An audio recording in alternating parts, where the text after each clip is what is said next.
আল্লাহ রাসূল মসজিদের মধ্যে বসে আছেন। কার মধ্যে বসে আছেন? এমন সময় হযরত আবু বকর মসজিদের মধ্যে ঢুকতে চাচ্ছেন, কিন্তু দরজা থেকে তাকায় দেখে নবীর দুই উরাতের উপরে দুই নাতি বসে খেলা করতেছে। কি করতেছে? খেলা করতেছে। এক নাতি দাড়ি ধরে টান মারতেছে, আর এক নাতি মাথার টুপি খোলা এরকম ফেলে দিচ্ছে। কামটা কি ভালো করতেছে? হোসাইন ছোট্ট নাতি দাড়ি ধরে মারে টান, কিন্তু নানার দাড়ি চুমা খাবার গেলে আদর করে গেলে খুশখুশি লাগে, এজন্য দাড়ি ধরে টান মারতেছে। টুপি আর একজন এরকম নিক্ষেপ করে।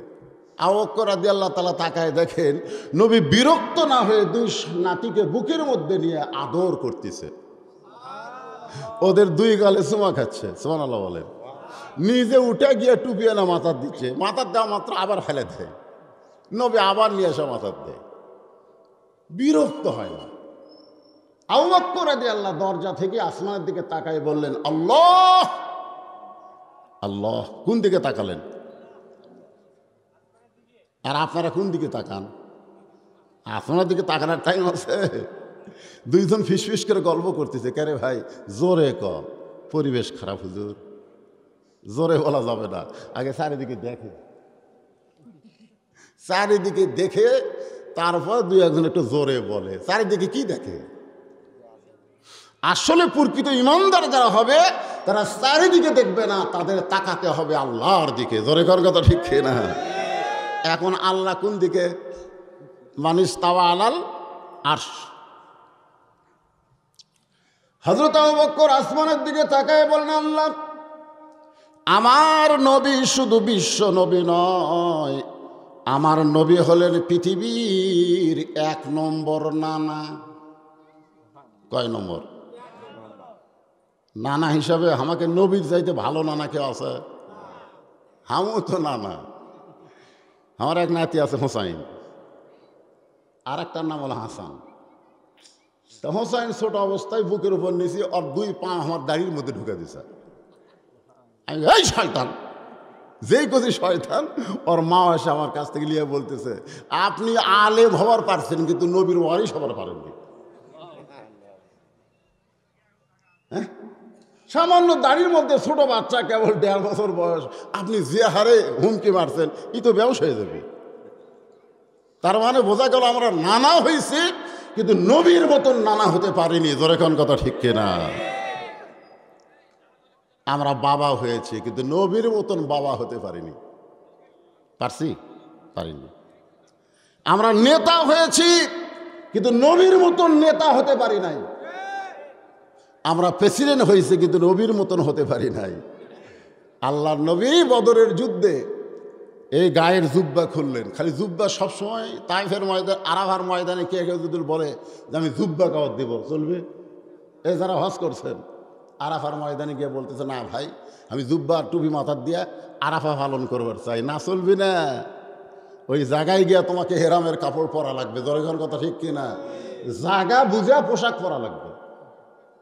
নবী গায়ের জুব্বা খুলে সৈনিকের পোশাক পরলেন, মাথার টুপি খুলে হেলমেট মাথায় দিলেন। হেলমেট, কোমরের পেটি টাইট হচ্ছে না। আলীকে বললেন, আলী আমার কোমরের বেল্টটা একটু টাইট করে দাও। হযরত আলী খালি টাইনে টেনে কোমর বান্ধা দিচ্ছে। ধরে কি বান্ধা দিচ্ছে? কোমর বাঁধতেছে। আপনারা শক্ত কাজ করতে গেলে গামছা কোথার থাকে? কথা কয় না। যখন শক্তিশালী কোনো কাজ করার যান, গামছা কি ঘাড়ত থাকে না কোমরত থাকে? হ্যাঁ, এই সামনে আসার কথা তো আমি আশাহীনই কইতেছি। এদের একটা চিন্তা কি জানেন, যে আজকে সাফাহার কিছু একটা হচ্ছে, ওই জায়গায় লোকজন যাবে, এখানে আসবে না। আশাহীন এই চিন্তা। কে রে পাগলা? যারা নামাজি, যারা মাগরিবের নামাজ পড়েছে, জোহরের নামাজ, আসরের নামাজ পড়েছে, তারা কোনোদিন বিচিত্রা গানের অনুষ্ঠানে যাবে না। জোরে কোন কথা, ঠিক কিনা? আজকে বাছাই করা লোক এখানে আসবে, বাছাই করা। আল্লাহ বলেছেন, লিয়াবলুয়াকুম আইয়ুকুম আহসানু আমালা, তোমাদের পরীক্ষা করা হবে সুন্দর আমলের জন্য। আজকের কোরআনের মাহফিলে যারা আসতেছেন তারা পরীক্ষায় গোল্ডেন A+ পাবেন। এই মাহফিলের ওসিলায় আল্লাহ জান্নাত দিতে পারে। জোরে কোন কথা, ঠিক কিনা? তো ভাইজান খালি সমানে মানুষ দেখেন তো কোনো চাপার ব্যবস্থা আছে কিনা? এরা কত বিছনা দিবি কন্ত? এরকে বিজনেস দিয়ে কটা ভাড়া করতে শেষ। তা আপনি একটু চাপেন ভাই, হ্যাঁ সামনের দিকে জিকির করেন আর চেপে আসেন ভাই, একটু সামনের দিকে জিকির করেন আর চেপে বসেন। লা ইলাহা ইল্লাল্লাহ, লা ইলাহা ইল্লাল্লাহ, লা ইলাহা ইল্লাল্লাহ, লা ইলাহা ইল্লাল্লাহু মুহাম্মাদুর রাসূলুল্লাহ সাল্লাল্লাহু। যতবার মোহাম্মদ রাসূলুল্লাহ ততবার কি? হ্যাঁ, এটা কিন্তু মহব্বত। আমি পাশে কয়েকদিন আগে ওয়াজ করতে আপনাদের বুঝাইনি? মহব্বতের ওজন কম না বেশি? সারা জীবনের ইবাদত এক রাতের মহব্বত, সেই ওজনে আল্লাহ বেশি করে দিবে। নাম হলো আবু বকর। তো আমরা সেই নবীর নাম যখনই উচ্চারণ করব বলা লাগবে না, নাম উচ্চারণের সাথে সাথে আপনারা বলবেন সাল্লাল্লাহু আলাইহি ওয়াসাল্লাম। আসেন, আবু বকর বলতেছেন ইয়া রাসূলুল্লাহ, ইয়া রাসূলুল্লাহ, ওগো আল্লাহর নবী, আপনার কোমরের পেটি এত টাইট করা লাগবে কেন? আল্লাহ রাসূল, আবু বকর, আমি আসলে নবী, কিন্তু এই মুহূর্তে আমি হচ্ছি বদর যুদ্ধের সেনাপতি। জোরে বলেন সুবহানাল্লাহ। সবসময় নবীগিরি করলে চলবে না, এখন সেনাপতিগিরি করা লাগবে। সবসময় মসজিদের ইমাম হলে হবে না, সমাজেরও দায়িত্ব নেওয়া লাগবে। জোরে কোন কথা ঠিক কিনা? সমাজের দায়িত্ব দিয়েছেন জালেমদেরকে, আর মসজিদে ঢুকেছেন আলেমদেরকে। হ্যাঁ, এ সমাজ কোনোদিন ভালো হতে পারে না। আল্লাহ রাসূল খালি মসজিদের দায়িত্ব নিছে না সমাজেরও দায়িত্ব নিছে? হ্যাঁ, এই জন্যে আমাদের নবীকে যে দিকে দেখবেন সেই দিকে কয় নম্বর? স্বামী হিসাবে। আমাদের মতন এক বইয়ের মনে হওয়ার দরকার করিনি। এক বউ তাই মন খারাপ করে থাকে। আর নবীর অ্যাট এ টাইমে 9টা বউ ছিল। 9টা। কয়টা? এখন 9 জন বউ নবী ঘিরে ধরে বলতে, হুজুর আমাকে 9 জনের মধ্যে সবচাইতে বেশি ভালোবাসেন কাকে? সবচাইতে বেশি। আল্লাহ রাসূল দেখতেছে সাউদা আছে বুড়ি, সাউদা কি? আয়েশা আছে ছুরি। জরিকান আয়েশা কি? মানে যেটা আমাকে বাংলা ভাষা আর কি। এখন কি কই, এখন 9 জন তো জিয়ারা চাপে ধরল। আল্লাহ রাসূল বলেন, ঠিক আছে, এই মুহূর্তে কাকে বেশি ভালোবাসাই বলবো না, এটা আগামীকাল বলবো, যাও। গভীর রাত্রে আল্লাহর নবী এক টোপলা খেজুর নিয়ে আয়েশার ঘরের দরজায়। আয়েশা বলে, ইয়া রাসূলুল্লাহ, আমি জানি আপনি আমাকেই বেশি ভালোবাসেন, কিন্তু সবার সামনে বলতে পারেন নাই। রাসূল বলে, ভালোবাসা করবে আসিনি রে, তোরে 2টা খেজুর দিলাম, কাউরে জান কোষ না। সাউদার ঘরে গিয়ে 2 খেজুর দিয়ে বলতেছে, কাউরে জান কোষ না। সালমার ঘরে গিয়ে 2 খেজুর দিয়ে বলতেছে, কাউরে জান কোষ না। সমস্ত বিবিকে 2 খেজুর দিয়ে বলেছে, কাউরে জান কই না। সকালবেলা সবাই ঘিরে ধরে বলতেছে, হুজুর এখন বলেন কাক বেশি ভালোবাসেন? আল্লাহ রাসূল বললেন, রাত্রেবেলা যাকে 2টা খেজুর দিছি তাকে সবচাইতে বেশি ভালোবাসি। সব বউ খুশি না বেজার? 9 জনই খুশি। ওরে বাবা রে, আর আমরা একটা কি পারতেছি না। আমার নবীর চাইতে শ্রেষ্ঠ স্বামী এই পৃথিবীতে কেউ নাই, যার কারণে আল্লাহ কোরআনে বলেছে, লাকাদ কানা লাকুম ফি রাসূলিল্লাহি উসওয়াতুন হাসানা। যাকে তাকে নেতা বানায়া তোমার জীবনকে তুমি সর্বনাশ করো না। যাকে তাকে নেতা বানায়া স্যামসা হইয়া পিছনে ঘুরে তোমার জীবনটা নষ্ট করো না। যদি সফলতা পাবার চাও, রাসূলকে তোমাদের আদর্শের নেতা হিসাবে গ্রহণ করে না। একথা আমার না আল্লাহর। এমন সময় হযরত ওমর মসজিদের মধ্যে প্রবেশ করবেন, কিন্তু হযরত আবু বকরের দিকে তাকাই বলে, আবু বকর ভাই, আপনি দরজার দাঁড়িয়ে আছেন কেন জানতে চাই? ভিতরে না ঢুকে দরজাত কেন? আবু বকর বলে, ওমর দেখো দেখো কি হচ্ছে দেখো। ওমর ফারুক দেখার পরে বলতে, ছি, এই 2টা সন্তান বড় বেয়াদব, এরা সবসময় নবীকে কষ্ট দেয়। এই দাড়ি ধরে টান মারে, মাথার টুপি খুলে ফেলে দেয়। ওমর কি? ফারুক। ধরে কোন ওমর কি? ফারুক। ফারুক বোঝেন? ন্যায় আর অন্যায়কে কি চুমা খায়া না তরবারি দিয়া? তরবারি দিয়ে। এটা ন্যায়, এটা অন্যায়, এটা হালাল, এটা সুদ, চলবে না। যার কারণে তার ডিগ্রি হলো ফারুক। রাসূল বলেছেন আমার ওমর এই ফারুক ডিগ্রি অর্জন করার পরে রাস্তা দিয়ে যখন যায় শয়তান সেই রাস্তায় আর ভয়ে হাঁটে না। জোরে কেন সুবহানাল্লাহ। সেই ওমর বলতেছি এই দুইটা সন্তান বড় বেয়াদব হয়ে গেছে, এরা সবসময় নবীকে কষ্ট দেয়। সঙ্গে সঙ্গে হযরত আবু বকর এভাবে শাহাদত আঙ্গুলি তুলে বললেন, ওমর যেই কথা একবার বলেছো এই কথার দ্বিতীয়বার বলো না। ওমর যেই কথা একবার বলেছ এটার দ্বিতীয়বার বলো না। ওমর ফারুক 3 ধাপ পিছনে গেছে। যেখানে খাড়া হয়েছিল সেখান থেকে কয় ধাপ? 3 ধাপ পিছনে গেছে। কারণ কি জানেন? যে এই নরম মানুষ গরম হলো কেন? কারণ আল্লাহ রাসূল বলেছেন আমার 4 জন সাহাবী 1 নম্বর। নরমে 1 নম্বর হলো আবু বকর, গরমে 1 নম্বর হলো ওমর, সম্পদে 1 নম্বর হলো ওসমান, আর জ্ঞানে 1 নম্বর হলো আলী। যেরকম সুবহানাল্লাহ। তাহলে 4 জন কয় নম্বর? নরমে 1 নম্বর আবু বকর আর গরমে 1 নম্বর ওমর। সেই নরম মানুষটাই হাত তুলছে, ওমর। উমর ফারুক চমকে উঠছে, ওরে বাবা। কারণ নরম মানুষ যখন গরম হয়ে যায় তখন তাকে আটকানো খুবই কঠিন। জোরে কোন কথা ঠিক না? বাংলার মানুষেরা খুবই নরম। জিনিসপত্রের দামে এত বাড়তিছে তাও কিন্তু গরম হচ্ছে না। জোরে কোন কথা ঠিক না? যদি একবার গরম হয় এরকম আর থামান যাবে? এজন্য গরম হওয়ার আগেই সব কিছু মিটমাট করা দরকার। হযরত ওমর বলতেছেন, আবু বকর ভাই আপনি গরম মানুষ, নরম মানুষ, এত গরম হলেন কেন? আবু বকর বলে, ওমর সবসময় নরম থাকা চলে না, মাঝে মধ্যে গরম হওয়া লাগে। সুবহানাল্লাহ লাগে। সবসময় নরম হওয়া, মাঝে মাঝে আপনি খুবই নরম। ছেলেকে ডাকতেছেন, বাবু বাবু আসো ভাত খাই। নরম। আব্বু ডাকেন না ভাত খাওয়ার সময়, আব্বু আসো ভাত খাই। তখন ফেরেশতাকে, আল্লাহ এই তো জোহর নামাজের মসজিদে পড়ে আসলো, বেটা তো নামাজ চললো না, আর খাবার সময় ছেলেকে আব্বু করে ডাকতেছে, এর খবর কি? আল্লাহ বলতেছে, বাপ বেটা দুটাই জাহান্নামী, দুটাই জাহান্নামী। ফেরেশতাকে, আল্লাহ বাপ তো নামাজ পড়লো, বেটা না হয় পড়লো না, তো দুটা খেন। আল্লাহ বলতেছে, ওর উপর আইন করা হয়েছে, ওর উপর আইন করা হয়েছে, কু আনফুসাকুম ওয়া আহলিকুম নার। জাহান্নামের আগুন থেকে বাঁচতে গেলে বাবা একলা বাঁচলে হবে না, তোমার বেটা নিয়ে বাঁচা লাগবে। জোরে কোন কথা ঠিক কি না? খাবার সময় নরম হয়ে রাখেন, কিন্তু নামাজের সময় যাবার চায় না, তখন কি হওয়া লাগবে? কথা কয় না। এই কি তোর বয়স কত? ছেলেকে বলবেন তোর বয়স কত? তোর বয়স কত রে?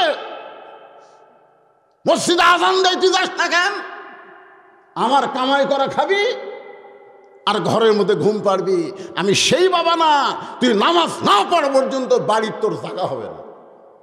রাসূল বলেছেন 7 বছর থেকে তালিম দাও, কেমনে নামাজের নিয়ত বানবি, কেমনে হাত বানবি, কেমনে রুকু করবি, কেমনে সেজদা করবি, এই তালিম দাও 7 বছর থেকে। আর 10 বছর থেকে যাবার না চালে ঘাড় ধরে, কি ধরে? ঘাড় ধরে নিয়ে যাও। এই হাঁটুর মধ্যে কাল্লা দিলে কে হুজুর?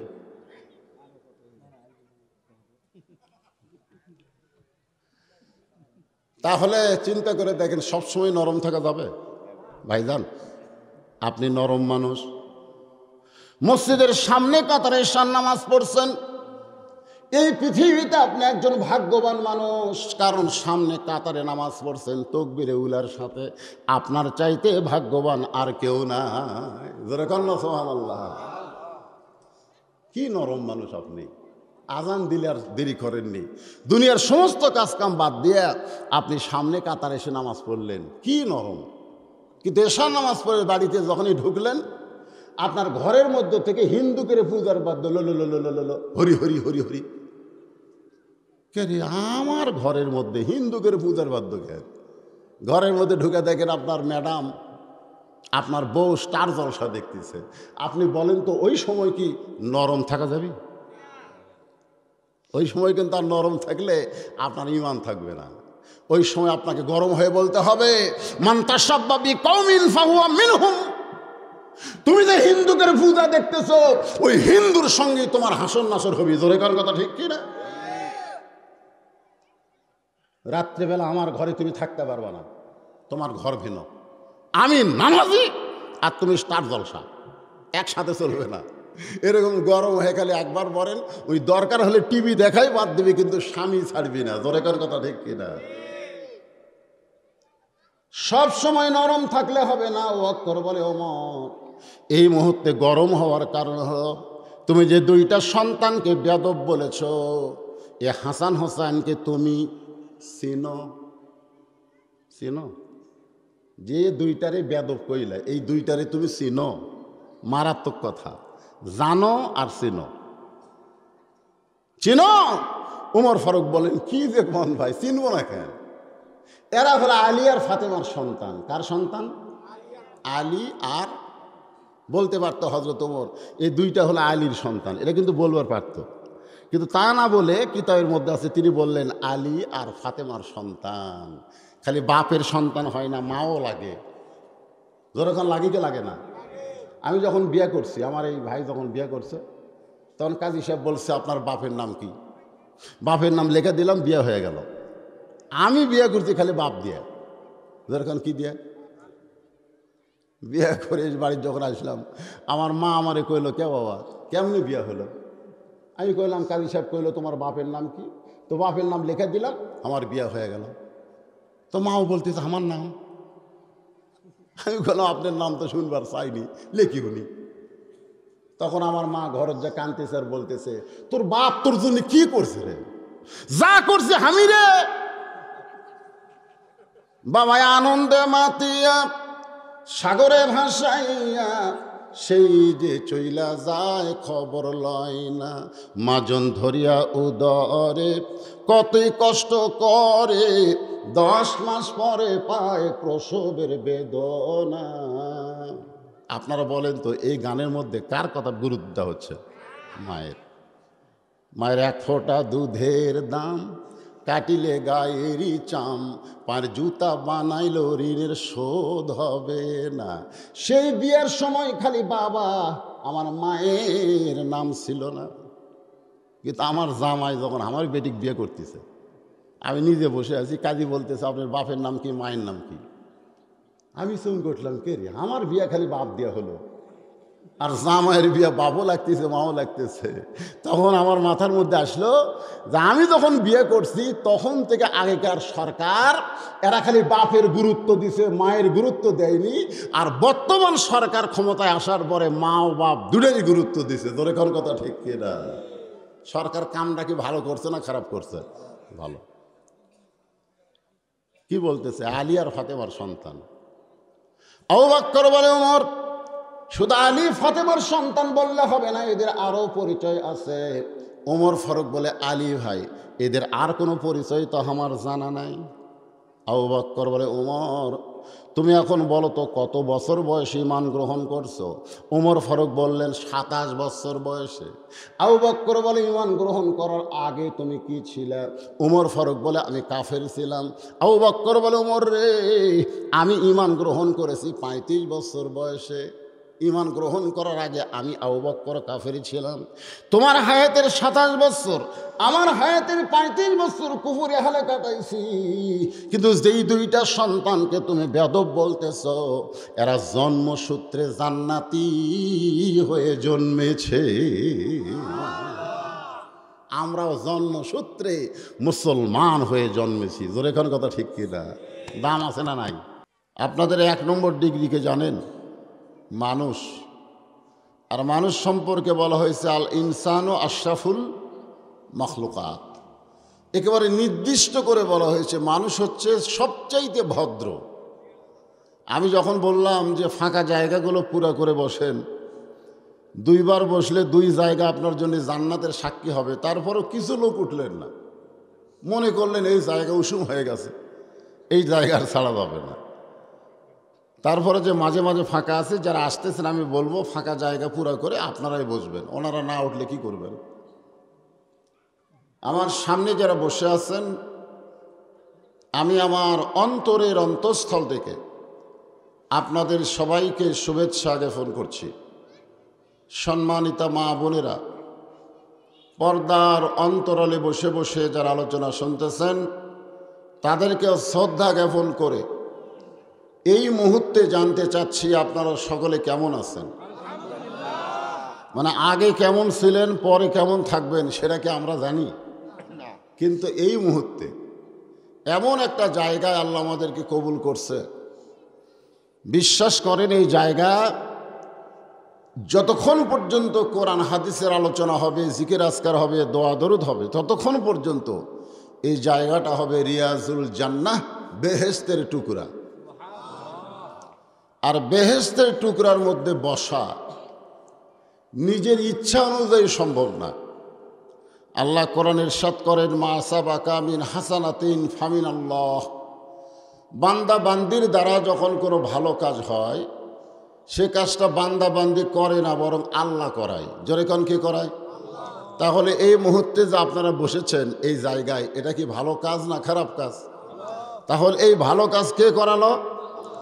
আমাদের মতন গুনাহগার মানুষকে আল্লাহ কিছু সময়ের জন্য ভালো কাজ করার তৌফিক দিলেন, এই জন্যে খুশি না বেজার? তাহলে জবান খুলে সকলে বলবো, রব্বানা লাকাল হামদ হামদান কাসীরান তাইয়িবান মুবারাকান ফীহি। আমরা প্রশংসা করলাম কার? কেন করলাম? এই কথা আমি বহু জায়গায় বলেছি। আল্লাহর প্রশংসা করার এক নম্বর কারণ হলো আল্লাহ দয়া করে রহম করে ধর্মপুরে আমাদেরকে মুসলমানের ঘরে মুসলমান হিসাবে কবুল করেছেন। খুশি হলেন না? খুশি। বহু জাতের মানুষ পৃথিবীতে বসবাস করে। আমার বগুড়া জেলার এসপি হলেন একজন হিন্দু মানুষ, আর আপনাকে এমপি হলো একজন হিন্দু মানুষ। জোরে কোন কথা ঠিক কিনা? হ্যাঁ। আমি এক সমস্যায় পড়ছিলাম, আমাকে একবার থানার পুলিশ এসে নিয়ে গেল এসপির কাছে। আমি ওয়াজ করছিলাম, অমাইয়াবু তাগি গয়রাল ইসলাম দীনান ফালাই ইউকবালা মিনহু। এটা কি আমার কথা না আল্লাহর কথা?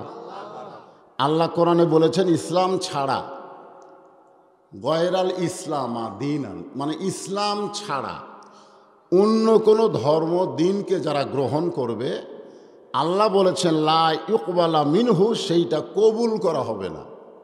এ কথার দ্বারা আল্লাহ বুঝালেন দুনিয়াতে ধর্ম একটাই, তার নাম কি? কিন্তু এসপি যে হিন্দু, তাই আপনি তো ওয়াজ করেন সাম্প্রদায়িক ওয়াজ। তো যেই কোরআন থেকে আপনারা তাফসির শুনবেন সেই কোরআনই যদি আল্লাহ বলে ইন্না দীনা ইনদাল্লাহিল ইসলাম, তাহলে আমার করার কিছু আছে? অবশ্যই ইসলাম সম্পর্কে, এই দিন সম্পর্কে 4টা আয়াত। 1 নম্বর আয়াত হচ্ছে লা ইকরাহা ফিদ্দিন, ধর্ম নিয়ে কোনো বাড়াবাড়ি নাই। এটা কখন, এই আয়াতটা কখন নাজিল হয়েছে আপনারা জানেন? মানে যখন সবেমাত্র ইসলাম শুরু হয়েছে, 2-4 জন মুসলমান হচ্ছে, তখন বাড়াবাড়ি করলে বাঁচবি না মরবি? এই জন্য আল্লাহ বললেন লা ইকরাহা ফিদ্দিন, ধর্ম নিয়ে বাড়াবাড়ি করা যাবে না। তারপরেও কিছু লোক গোপনে গোপনে যখন ইসলাম গ্রহণ করতেছে রাসূলের কাছে, এক সময় মক্কার নেতারা দেখলো যেভাবে মানুষ ইসলামের দিকে ঝুঁকে পড়তেছে, এখন আবদুল্লাহর বেটার সাথে আমাদের একটা সমঝোতা করা দরকার। কি করা দরকার? সমঝোতা। তো রাসূলের কাছে এসে তারা বললেন যে খামাখা গন্ডগোল করে লাভ কি? আমাদের কিছু তোমরা পালন করো, তোমাদের কিছু আমরা পালন করি, মানে মিলা মিশা, যা কয় কি মিলা মিশা। তখন আল্লাহ তাআলা কোরআনে আয়াত নাজিল করলেন লাকুম দীনুকুম ওয়ালিয়া দিন, ধর্ম নিয়ে মিশাল চলবে না, যার ধর্ম তার কাছে। ঠিক কিনা বলেন? মিশাল করা যাবে? যে আমরা কোরআনের মাহফিলেও যাব, আবার পূজার বাড়িতেও যাব, চলবে? মিশাল চলবে না। লাকুম দীনুকুম ওয়ালিয়া দিন। আপনারা বলেন তো এই 2 আয়াতের মধ্যে ইসলাম আছে? ইসলাম নাই, খালি দিন আছে, খালি দিন আছে, কিন্তু ইসলাম নাই। এরপরের আয়াতে আল্লাহ বললেন ইন্না দীনা ইনদাল্লাহিল ইসলাম। কি বুঝলেন? এর আগে যে দুইটা আয়াত বললাম এর মধ্যে খালি দিন আছে কিন্তু ইসলাম নাই। এরপরে আল্লাহ বললেন ইন্না দীনা ইনদাল্লাহিল ইসলাম। কোনো চলবে না। আল্লাহর কাছে একমাত্র পছন্দনীয় ধর্মের নাম হলো ইসলাম। এটা কি আমার কথা না আল্লাহর? তাহলে বোঝা যাচ্ছে অনেকগুলো ধর্মের মধ্যে আল্লাহর কোন ধর্ম পছন্দ? ইসলাম। মানে 4টা তরকারি দিছে, মুরগির গোস্ত, মাছ, গরুর গোস্ত, খাসির গোস্ত, এর মধ্যে আমার গরুর গোস্ত পছন্দ, কিন্তু ওই 3টা কি বাদ দেওয়া যাবে? আমি খাই না, তাই বলে অন্য কেউ তো খেতে পারে। মোটামুটি বোঝা গেল যে সব ধর্মের মধ্যে আল্লাহর কাছে ইসলাম পছন্দ। যখন মুসলমান জয় জয়কার, আর মুসলমানকে কোণঠাসা করে রাখা যাবে না, তখন আল্লাহ বলে দিলেন অমাইয়াবতাকি গয়রাল ইসলামা দীনান ফালাই ইউকবালা মিনহু। ইসলাম ছাড়া আর কোনো ধর্মই নাই, একমাত্র ধর্ম হলো ইসলাম। তাহলে কি বুঝলেন? এই শেষের আয়াত দিয়া আগেকার 3টা আয়াত তেলাওয়াতের সওয়াব পাবেন, কিন্তু হুকুম চলবে না। আমার কথা কি বুঝলেন? আপনি যদি লায়েকের হাফিজ দিন পড়েন সওয়াব পাবেন, প্রতি অক্ষরে 10 টাকা করে নেকি পাবেন। আপনি যদি লাকুম দিনুকুম ওয়ালিয়া দিন পড়েন সওয়াব পাবেন, প্রতি অক্ষরে 10 টাকা করে নেকি পাবেন। আপনি ইন্না দীনা ইনদাল্লাহিল ইসলাম পড়লে সওয়াব পাবেন, কিন্তু চলবে না। কারণ শেষে যে আয়াতটা আল্লাহ বলেছেন যে কোনো ধর্মই নাই, একমাত্র ধর্ম, তার নাম কি? আর সেই ইসলামের মধ্যে আল্লাহ আমাকে কবুল করছে। খুশি? খুব একটা খুশি বোঝা যাচ্ছে না। তো ওই জায়গাটা ফাঁকা থাকলো কেন? ওখানে কি মাটি না পাটি?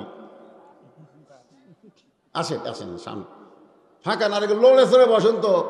আল্লাহ তোমার কোরআনের মাহফিলে যারা নড়ে চড়ে সামনে এসে বসলো, 1 বছর কোনো অসুখ বিসুখ তার শরীরে দিও না, ধরে করা আমি। আর তারা লড়তি, তারা পাথরের মতো যেন ভারী হয়। যে কোরআনের তাফসীর শুনবেন, এ কোরআনকে আল্লাহ তাআলা ওষুধ হিসাবে, শিফা হিসাবে নাজিল করেছে। অনুনাজ্জিলু মিনাল কুরআনি মা হুয়া শিফাউ ওয়া রাহমাতুল লিল মুমিনিন। শুধুমাত্র মুমিনদের জন্য আল্লাহ তাআলা এই কোরআনকে শিফা হিসাবে নাজিল করেছে। জোরে বল সুবহানাল্লাহ। আমরা আল্লাহর প্রশংসা এই কারণে বেশি বেশি করব যে আল্লাহ আমাদেরকে জন্মসূত্রে, কি সূত্রে? জন্মসূত্রে মুসলমানের ঘরে কবুল করছে। অন্য ধর্মে জন্ম নিয়ে মুসলমান হওয়া কি সহজ না কঠিন? খুবই কঠিন না? খুব কঠিন। এফিডেভিট করা লাগবে, তারপরে আবার এক হুজুরের কাছে আসা লাগবে।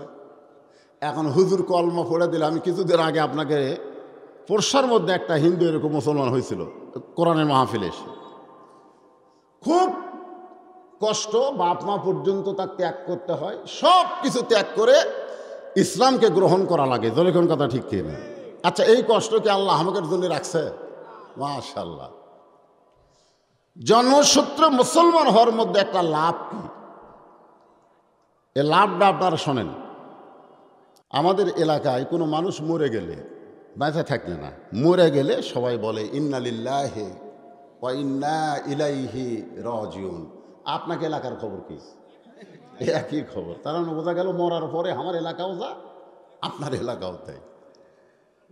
আমি আপনাকে এই আয়াতের তাফসিরে বুঝাবার চাচ্ছি, এখানে আল্লাহ কি বলতেছে একটু মনোযোগ দিয়ে শোনা লাগবে। এই যুবকেরা তোমরাও শোনো, যারা মুরব্বী আছে না তো শুনবেই। এখানে আল্লাহ বলতেছেন ইজা, ইজা মানে কি? যখন। আসাবাতু হুম, হুম মুসিবা, হুম মানে তোমাদের, তাদের, তোমাদের উপরে যখন বিপদ আপদ মুসিবত আসবে, কলু তখন তোমরা বলবে ইন্না লিল্লাহি ওয়া ইন্না ইলাইহি রাজিউন। আপনারা বলেন তো, এটা কি বিপদ আপদের জন্যে না মানুষ মরার জন্যে?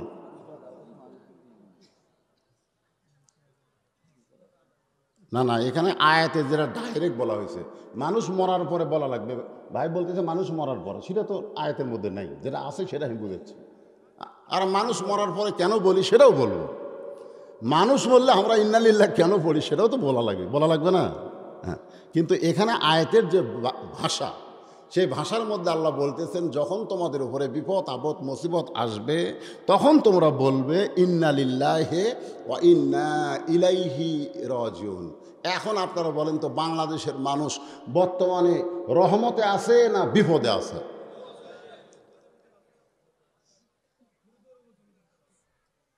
কে ভাই বুঝবার পারলেন না? তাহলে আমরা কি ইন্নালিল্লাহ পড়ছি? আজকে আপনার বলতে আজকে সারাদিনে আপনি ইন্নালিল্লাহ পড়ছেন? পড়েননি। যে আল্লাহ তাআলা এখানে কোট করে দিল যখন বিপদ আপদ মুসিবত আসবে তখন তোমরা ইন্নালিল্লাহ পড়বে, কিন্তু আমরা মরার পরে কেন পড়ি? এটা হচ্ছে আমাদের প্রশ্ন। আমার ভাই বলছে, আমিও জানি, আমিও পড়ি, বহু আলেমকে আমি বলছি মানুষ মরার পরে কেন পড়ি, সবাই পড়ে আমরাও পড়ি। মানে কি জন্যে পড়ি তার সঠিক ব্যাখ্যা এখনো কেউ দিবার পারেনি। আজকে সঠিক ব্যাখ্যাটা আমরা আল্লাহর কোরআন থেকে নিতে চাই, নেওয়ার দরকার আছে না নাই? কারণ মরা তো লাগবেই ভাই, যত মাস্তানি করেন আর যাই করেন মরা কিন্তু লাগবেই, লাগবে না? কিন্তু যেদিন ডাক পড়িবে, কিন্তু যেদিন ডাক পড়িবে কবর মাঝে যাইতে, জোগাড় কিছু করছো বন্ধু তার মাঝে বিছাইতে। যেখানে থাকতে পারবে না সে বাড়ির জন্য তুমি খাট পালং সব বানালা, তুমি তোষক, তারপরে চাদর মাদর বালুস খেতা সব তুমি করলা, অথচ তুমি থাকতে পারবে না। অথচ যেই কবরে তোমার থাকা লাগবে কতদিন? কতদিন? অনন্তকাল না। আল্লাহ রাসূল বলেছেন সর্বশেষে যেই ব্যক্তি মৃত্যুবরণ করবে তাকে কবরের ঘরে 50,000 বৎসর থাকা লাগবে। আপনাদের মনে হয় বিশ্বাস হচ্ছে না নাকি? মরেননি তো, না মরলে তার বিশ্বাস হয় না নাকি গো? এক বক্তা ওয়াজ করতে বলতেছে মানুষ কোনোদিন ফেরেশতা দেখতে পাবে না, মানুষ কোনোদিন ফেরেশতা দেখতে পাবে না। আমি বক্তার হাত ধরে বললাম, ভাই মরার সময় একটা ফেরেশতা দেখা যাবি রে? বক্তা শুন করে বলতে হুজুর ওই ফেরেশতা কেউ দেখবার চায় না, কিন্তু তারপরেও দেখা লাগবি। জোরে কোন কথা ঠিক কিনা? সে ফেরেশতার নাম কি? মাশাআল্লাহ, দেখা হবে আমাদের। কিন্তু আজরাইল দেখার আগে আল্লাহ কোরআনে বললেন ইয়া আইয়ুহাল্লাযীনা আমানুত্তাকুল্লাহা হাক্কা তুকাতিহি ওয়া লা তামুতুন্না ইল্লা ওয়া আনতুম মুসলিমুন।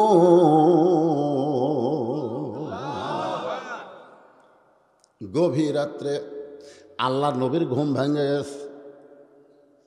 ঘুম ভাঙ্গার কারণ হলো খাদিজাতুল কুবরা নবীর রাসূলের এই ডান হাতখানা বুকের মধ্যে নিয়ে ছোট বাচ্চার মতন কাঁদতেছে। রাসূল বলে, খাদিজা দুনিয়ার সব মানুষ ঘুমায় অথচ আপনি কাঁদতেছেন, ব্যাপার কি? এখান থেকে বোঝা গেল আমাকে নবীও ঘুমাই, নবীও ঘুমাই, খালি একজনই ঘুমায় না, তিনি কে? একবার মুসা তুর পর্বতে বলতেছে, আল্লাহ তুমি যে একলা একলা থাকো তোমার ঘুম ধরে না? মানে একলা একলা থাকলে গল্প করার কেউ নাই, এক আমার সাথে গল্প করো। তো তোমার তো গল্প করারও লোক নাই, তোমার আশেপাশে কেউ থাকারও চান্স নেই, তুমি একলা একলা থাকো তোমার ঘুম ধরে না। আল্লাহ বলতেছে মুসা এক গ্লাস পানি আন যা। তো মুসা এক গ্লাস কাঁচের গ্লাসে পানি নিয়ে তুর পর্বতের গোড়ায় দাঁড়ায় আছে, পানি নিয়ে।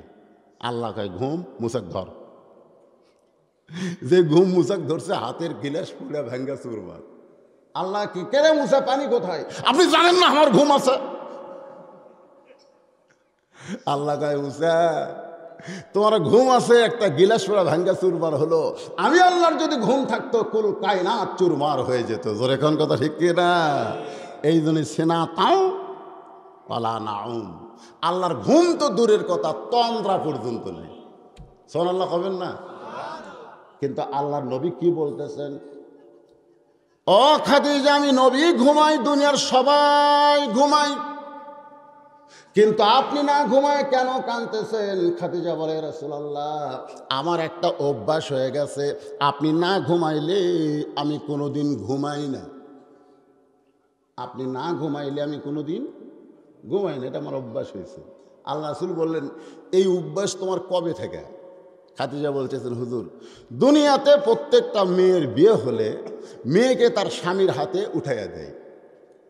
মেয়ের বিয়ে হলে চাচা হোক বাবা হোক, আজ থেকে আমার মেয়েকে তোমার হাতে তুলে দিলাম। কিন্তু আমার ভাগ্য কি যে আমাকে কেউ আপনার হাতে তুলে দেয় নাই, বরং আপনার চাচা আবু তালেব আপনার 2 হাত আমার হাতে উঠাই দিয়ে বলতেছে, মা আজ থেকে এই এতিমের দায়িত্ব তোকে দিয়ে দিলাম। সুবহানাল্লাহ। কারণ শিশুকালে মইরা গেছে মা, গর্ভে থাকতে মরছে পিতা, নবী চোখে দেখলেন না। কে করিবে লালন পালন, কে দিবে সান্ত্বনা, এই দুনিয়ার বড় এতিম নবী ছিলেন একজনা। খাদিজা বলে, রাসূলুল্লাহ, সেদিন থেকে আপনি না ঘুমাইলে আমি কোনোদিন ঘুমাই না। আপনি ঘুমানোর পরে আমি ঘুমানোর নিয়ত করি। আপনারা বলেন তো, ঘুমের একটা নিয়ত আছে না নাই? চেতন হওয়ার জন্যই না একবারে? আপনার কি চেতন হওয়ার জন্য ঘুমান?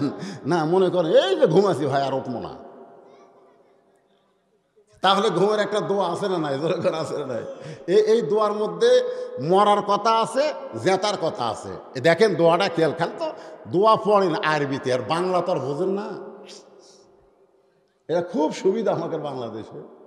এক ইফতার পার্টিতে আমাকে নিয়ে গেছে, ইফতার পার্টি, ইফতার মাহফিল না, ইফতার পার্টি। যাই দেখে একজনও রোজা নেই, 14-15 আইটেম নিয়ে বসে আছে। আমাকে এখন বলতে তো, হুজুর দোয়া করেন, 1000 টাকা খরচ করছি, হুজুর দোয়া করেন। আমি চিন্তা করলাম, এরা যদি বলতো 16 ঘন্টা কষ্ট করে রোজা আছি, দোয়া করেন আল্লাহ যেন রোজা কবুল করে, ওরা এই রোজার কথা কয় না, আমাকে 1000 টাকা খরচ করছি, হুজুর ভালো করে দোয়া করে। আমি তখন চিন্তা করলাম যে রোজা না থাকে ইফতার নিয়ে বসে আছে, এরা হলো টাটকা মুনাফিক। জোরে কোন কথা ঠিক কিনা? কি মুনাফিক কথা কয়, কি মুনাফিক? তো টাটকা মুনাফিকের জন্য কি দোয়া করবেন? বাংলায় করলে ওরা বুঝতে পারবি, আরবিতে কিন্তু দোয়াও আছে, গড় দোয়া আছে। জোরে কোন কথা ঠিক কিনা? আমি আরবিতে গড় দোয়া শুরু করলাম, ওরা না বুঝা খালি আমিন আমিন করতেছে। আমি কইলাম, আলেমদের সাথে লাগিস না, বাংলায় না পারলে আরবিতে মার দিবি। জোরে কোন কথা ঠিক কিনা? আলেমদের বিরুদ্ধে লাগো না বাবা, কারণ জাগা মতো মার হবি। জোরে কোন কি মতো মার হবি? জাগা। তাহলে আরবিতে আমরা সকলে বলি আল্লাহুম্মা, পড়েন আল্লাহুম্মা বিইসমিকা আমুতু। আমুতু মানে কি? আচ্ছা, আল্লাহ যদি আপনাকে চেতন না করে, আপনি যত বড়ই মরদ হন, চেতন হবার তো ঘুমের সময় হেডফোন কানত দিয়া গান শুনতে শুনতে ঘুমাও করে যুবকেরা। এই ঘুমের সময় দরজা জানলা বন্ধ করে মোবাইলের অশ্লীল ছবি দেখতে দেখতে তোমরা ঘুমায় যাও। যদি আল্লাহ চেতন না করে, ওই ঘুমটাই তোমার জীবনের শেষ ঘুম। ঠিক কিনা বলেন? ইমাম গাজ্জালী রহমতুল্লাহ আলাইহি বলেন, আমি এশার নামাজ পড়ে এসে ঘুমানোর পূর্বে তওবা করি, তওবা, যে আল্লাহ এটা আমার জীবনের শেষ ঘুম হতে পারে, আমার জীবনের যত পাপ আছে তুমি মাপ দাও। চোখের পানি নিয়ে কানতে কানতে আমি দোয়া পড়ে ঘুমায় যাই, কারণ এটা আমার শেষ ঘুম হতে পারে। খাদিজাতুল কুবরা বলে, রাসূলুল্লাহ, এই আমুত শব্দ যখন উচ্চারণ করেছি, তখন আমি দেখতে পাই আমার সামনে অন্ধকার কবর। চোখ বন্ধ করছে আর কবর দেখতেছে। আর আপনি চোখ বন্ধ করে কি দেখতেছেন? দেখা যায় না হুজুর, দেখা যায় না। চোখ বন্ধ করলে দেখা যায় না হুজুর। আমার এক বন্ধু বিশাল বাসা করছে, বাসার গেট দেখে আমি আশ্চর্য। গেট গেট গেট বানাতেই 10-15 লাখ টাকা খরচ, খালি গেট বানাতে। আমি বললাম, ভাই খুব সুন্দর বাড়ি। আমার বন্ধু কয়, হুজুর আপনি ওয়াজ করে মূর্খ হচ্ছেন। আমি বললাম, কেন মূর্খ কেমনে? এটা বাড়ি, এটা বাড়ি, এই কোটি কোটি টাকা খরচ করা বানাচ্ছে, এটা বাড়ি, এটার নাম হলো বাসা হুজুর। আপনি কোন খুব সুন্দর বাসা। আমি তখন বললাম, ভাই আসলে আমি মূর্খ, আব্দুল আলিমও মূর্খগিরি করে গেছে। আমার বন্ধু বলে আব্দুল আলিম আবার কি মূর্খগিরি করে গেল? আমি বললাম 40 বছর আগে আব্দুল আলিম একটা গান গাইছে, এপারে তোর বসত বাড়ি, ওই পারে তোর বাসা, এই পারে তোর বসত বাড়ি, ওই পারে তোর বাসা, ভবদরিয়ায় পাড়ি দিতে, ভবদরিয়ায় পাড়ি দিতে কেমনে করলি আশা। যুবকেরা আমার সঙ্গে বলো, এপারে তোর বসত বাড়ি, ওই পারে তোর বাসা, লাভ করিতে আইসারে ভবে, ভবে মানে কি? দুনিয়ায় লাভ করিতে আইসারে ভবে, হইলারে বেদিশা, রতন কাঞ্চন বদল দিয়া, নিজের যৌবন শেষ করিয়া, রতন কাঞ্চন বদল দিয়া, কিল্লা তামাশিসা, এপারে তোর বসত বাড়ি, ওই পারে তোর বাসা। যত কোটি টাকা দেয় তুমি তৈরি করো, ওটা তোমার বাসা না, তোমার বাসা হলো আল্লাহর জান্নাত। জোরে বলেন কথা ঠিক কিনা? এলা বসত বাড়ি যতই তৈরি করেন লাভ নাই, ছাড়িয়া যাওয়াই লাগবে। যাই যত সুন্দর বাড়ি বানাচ্ছে তার মরা তত কঠিন হবে। জোরে কোন কথা ঠিক কিনা? কি বাড়ি রে, আজরাইল খালি ঘুরে ঘুরে দেখাবি, দেখ এই দেখ কি মাল বানাছু, কুটি যাবো দেখ, অন্ধকার কবর কালে সাপ নিয়ে ফেলা তুলে কাইন্দেলা যাওয়া লাগবে। এই কথা কোনো মুসলমান ভুলে থাকতে পারে না। জোরে কোন কথা ঠিক কি না? খাদিজাতুল কুবরা বলে, রাসূলুল্লাহ, সর্বশেষে যেই ব্যক্তি কবরে যাবে, ওই অন্ধকার কবরে 50,000 বছর থাকা লাগবে। ওই কবরের চিন্তায় আমার ঘুম আসতেছে না, আমার চোখ দিয়ে দর দর করে পানি পড়তেছে।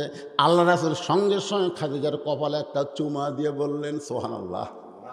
এই জায়গাতে আমার দিকে তাকান, এই জায়গাত খালি একটা চুমা মারবেন। রাসূল বলেছেন, কোন স্বামী তার বিবির কপালে 2 ভুরুর মাঝখানে একটা চুমা দিলে একটা ওমরা হজের সওয়াব। তাহলে সুবহানাল্লাহ কইলে হবে না, চুমা মারা লাগবে রে। কি দিছেন কোন দিন?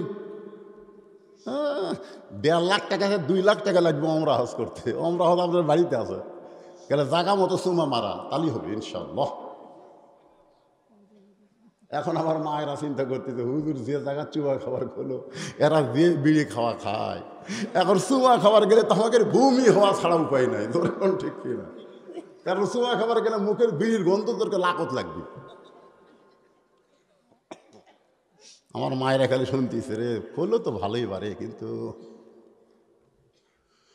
বড়ই পাতার গরম জলে শয়ামো শাড়ির তলে। যারা বিড়ি সিগারেট খান তাদেরকে আমি বলবো, বউকে চুমা খাওয়ার আগে বড়ই পাতা চাবাবেন। জোরে কোন কি পাতা? বড়ির পাতা চাবায়া ফেলে দিলে আপনার মুখের আর দুর্গন্ধ থাকবে না। মানুষ মরে গেলে দেখবেন পানি গরম করার সময় কিসের পাতা দেয়? বড়ই পাতা কেন দেয়? ওই মানুষটার দেহের মধ্যে যে দুর্গন্ধ আছে, বড়ই পাতার গরম পানিতে গোসল করাইলে ওই মানুষটার আর কোনো দুর্গন্ধ থাকবে না। তাই বলে আমি সিগারেট খাওয়া হালাল করে দিলাম না। অনেকে মনে করতে ভালোই তো রে, তাহলে বড়ি পাতা খেয়ে, বড়ির পাতা কে খায়? মানুষ খায় না, ছাগল খায়। হ্যাঁ, কান্দের ফেরেশতা বেজার হয়ে যায়। তো মনে কষ্ট নিয়েন না, একটা হক কথা আপনাদের শোনায় দিলাম। আল্লাহর বান্দারা, আমার মা বোনেরা যারা পর্দায় আছেন, একটু মনোযোগ দিয়ে শোনেন।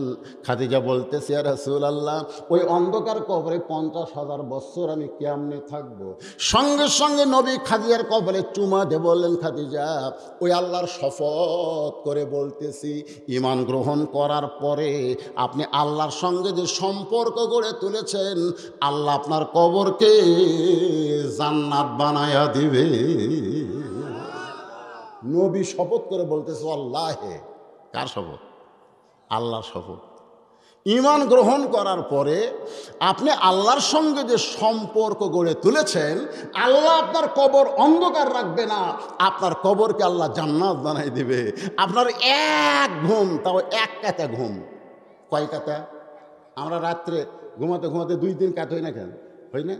আমার বউ তো মাঝে মধ্যে আমাকে সাইজ করে দেয়, কি ঘুমান না দৌড়েন। আর 50,000 বছর কত মুমিনের এক কাতা ঘুম হবে। ইসরাফিল সিংহে ফুৎকার দিলে তখন কিরামান কাতিবিন 2 ফেরেশতা বলবে, ওঠেন ওঠেন। উঠা বলি, ভাই এটা কোন অক্ত রে?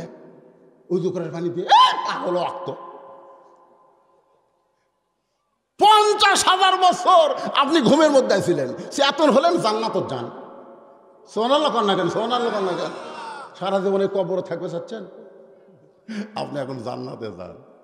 হায় হায় হায় রে, যারা প্রকৃত ইমানদার আল্লাহর সঙ্গে সম্পর্ক করে যারা কবরে যাবে, আল্লাহ তাদের কবরকে জান্নাত বানিয়ে দেবে। তাহলে আল্লাহর সঙ্গে সম্পর্ক করার দরকার আছে না নাই?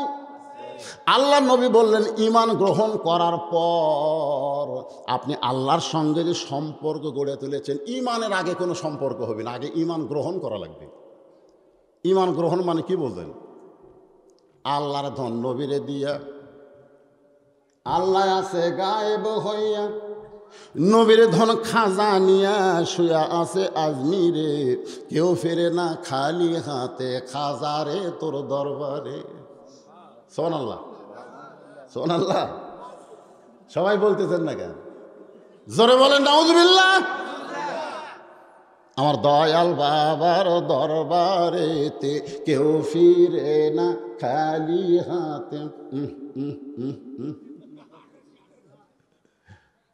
যখন 18 যাই, আমি দেখছি আমাকে এলাকার গাড়ির মধ্যে মাইক দেয়, ওপরে ছাদের উপরে মাইক দেয়, ভিতরে খালি ওরকে কান্দে ফেরেশতারা বিরক্ত হয়ে যায়, আল্লাহ কি লেখনো বোঝা যায় না, কি লিখবি? কি মনে করতেছেন? ঈমান গ্রহণ করার পরে আপনি আল্লাহর সঙ্গে সম্পর্ক গড়ে তুলেছেন, আল্লাহ আপনার কবরকে জান্নাত বানায় দিবে। সঙ্গে সঙ্গে মা খাদিজা নবীর হাতটা বুকের মধ্যে চাইবা ধরলেন, বলে ইয়া রাসূলুল্লাহ, আপনার কথা আমার বিশ্বাস হয়, সুবহানাল্লাহ, কিন্তু আমি যদি আপনার কাছে কিছু চাই, আপনি কি আমারে দিবেন না? সঙ্গে সঙ্গে রাসূল 3 বার বললেন নাউজুবিল্লাহ। এই মনোযোগ দিয়ে শোনেন, 3 বার বললেন কি? নাউজুবিল্লাহ, নাউজুবিল্লাহ, নাউজুবিল্লাহ। খাদিজা বলতেছে, হুজুর আপনি নাউজুবিল্লাহ বলেন কেন? কারণ নাউজুবিল্লাহ, সুবহানাল্লাহ, আলহামদুলিল্লাহ, ইন্নালিল্লাহ সবই কার জিকির? আমরা মানুষ বললে কি কই? ইন্নালিল্লাহ। আমার এক দাদা ছিল, মানুষ বললে কয় আলহামদুলিল্লাহ। আমি খুব ছোট, তাই আমি দাদাকে একদিন বললাম, কে দাদা আলহামদুলিল্লাহ কেন, ইন্নালিল্লাহ? কয় তুই তো হুজুর হসনি, বুঝবো না। আজ 2 মাস হলে একটা লোক মরেনি, আমাকে খাওয়াও নাই, মরিছে, এখন দাওয়াত পাওয়া যাবে। আমাদের এলাকার কথা বলতেছি, মরলে 5টা দাওয়াত। ধরে কোন কয় দাওয়াত? প্রথম হলো কলমা পড়া, তারপরে 7 দিন পর বাড়ি সাফ করা, তারপরে হলো 40, এরকম অনেকগুলো খাওয়া, মানুষ বললে খাওয়া হয়। এই জন্য কতগুলো হুজুর আছে আলহামদুলিল্লাহ। এখনো কিছু হুজুর আছে মানুষ বললে তার বাড়িতে গিয়া আল্লাহর কোরআন শরীফ খতম দেয়, দেয় কি দেয় না? খতম দেওয়ার পরে বলে রব্বানা যালামনা, আল্লাহ যেই কোরআন খতম দিলাম, এই কোরআনের সব যে মরে গেছে তার আমল নামায় দাও। ফেরেশতাকে আল্লাহ একই সওয়াব কয়বার? তোমার নবী বলেছেন, যখন কেউ কোরআন পড়বে প্রতি অক্ষরে 10টা করে নেকি পাবে। আলিফ বলার সঙ্গে সঙ্গে 10 নেকি লেখা হয়ে গেছে, লাম বলার সঙ্গে 10 নেকি, মিম বলার সঙ্গে 10 নেকি। ই যতক্ষণ কোরআন পড়েছে ততক্ষণ এরই আমল নামায় নেকি লেখা শেষ। ই যাবার চালান করতেছে, এখন কি করবো? আল্লাহ ডাক দেওয়া, বলে ফেরেশতা, মরা মানুষের জন্য কোরআন নয়, কোরআন হলো জীবিত মানুষের হেদায়েতের খোরাক। সারা জীবন কোরআনের বিরুদ্ধে চারণ করছে, আর মরার পরে কোরআন খতম দিয়ে জান্নাতে থুয়ে আসবেন? কি মনে করতেছেন? এই আমি এক লোককে একেবারে গোরস্থানে বাদী হয়েছিলাম, সারা জীবন শয়তানের দল করছে, মরার সময় বলতেছে বিসমিল্লাহি আলা মিল্লাতি রাসূলিল্লাহ।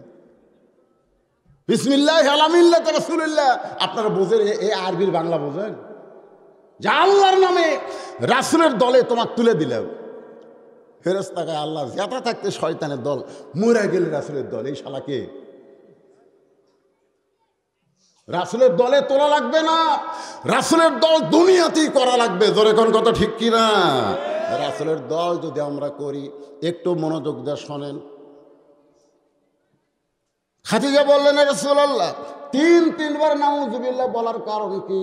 আল্লাহ রাসূল বলেন, খাদিজা, আল্লাহ ছাড়া অন্য কারো কাছে চাওয়া জায়েজ। সবাই একটু জোরে বলবেন ভাই, আল্লাহ ছাড়া কারো কাছে চাওয়া জায়েজ আছে? নবীর কাছে চাওয়া যাবে? আমি মদিনা 11 সালে প্রথম হজ করতে গিয়ে একটা হাত তুলছিলাম, রাসূলের রওজার পাশে এরকম হাত তুলছি। যে হাত তুলছি, মদিনার এক পুলিশ এসে আমার হাতের উপর ঠাসি দিয়ে বলতেছে, মামনু কুল্লু হারাম। আমি মনে মনে কইলাম, রে পুলিশ, তুই আমাকে চিনিস? মনে মনে আমি একটা বাংলাদেশের সেই বক্তা, আর তুই আমাকে কোস মামনু কুল্লু হারাম, মানে হাত তোলা হারাম। তার মানে আমাকে বুঝাই দিল, রাসূলের কাছে হাত পাতানো যাবে না, পাতাইতে হবে কার কাছে? আল্লাহর কাছে। আর আমরা মাজারে বাজারে সব জায়গায় যা নিয়ামতপুরের মধ্যে দেখলাম তেনাফির। জোরে কোন কি পি? তেনাফির। এক গাছত অসংখ্য তেনা বান্ধা তুলছে। আমি বললাম, কে ভাই, তেনা বাঁধলে কি হয়? যে নিয়ত করে বাঁধে সেটা পুরা হয়। হায় হায় হায় রে! আপনাকে এলাকার তেনাফির আছে নাকি?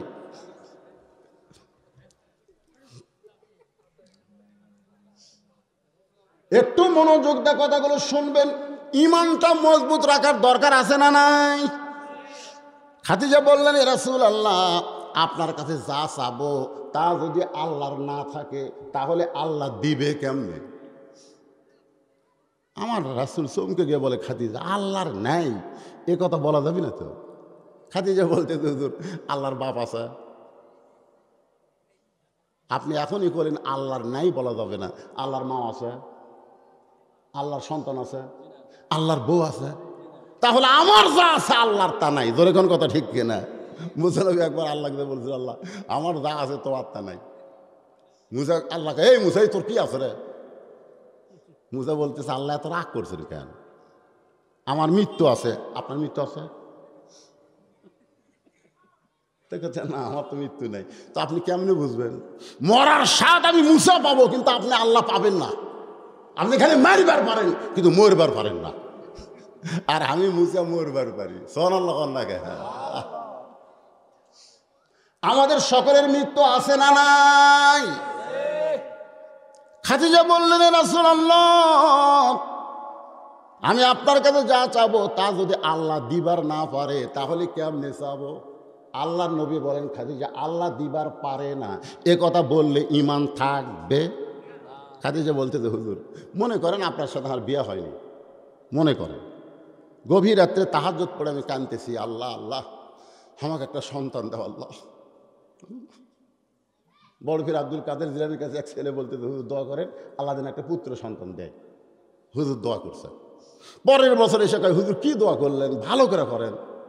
সূরা ইখলাস পড়া দোয়া করছে। যা, পরের বছর এসে কয়, হুজুর কি দোয়া করেন? কাম তো হয় না। আব্দুল কাদের জিলানী চিন্তা করতেছে, কে রে, 2 বার দোয়া করলো তাও কাম হলো না। এবার চোখ বন্ধ করে বলতেছে, কে ভাই, তুই বিয়ে করছু? কয় না। তো বিয়ে করিস না? বিয়ে করলে তো সন্তান হবেই, তো দোয়ার কি দরকার? আমি একটু দোয়া দিয়া সন্তানের বাপ হওয়ার চাই। আপনারা বলেন তো, যার বউ নাই, যার স্বামী নাই, তাই সন্তান চাইলে পাবি? খাদিজা বলতেছে, রাসূলুল্লাহ, গভীর রাত্রে যদি আল্লাহর কাছে বলি, আল্লাহ আমাকে একটা সন্তান দাও, আপনি বলেন তো আল্লাহ কি আমাকে সন্তান দিবে? রাসূল বললেন, দিবার পারলেও দিবে না। আল্লাহ একজনকে দিয়া বিপদত পড়ছে।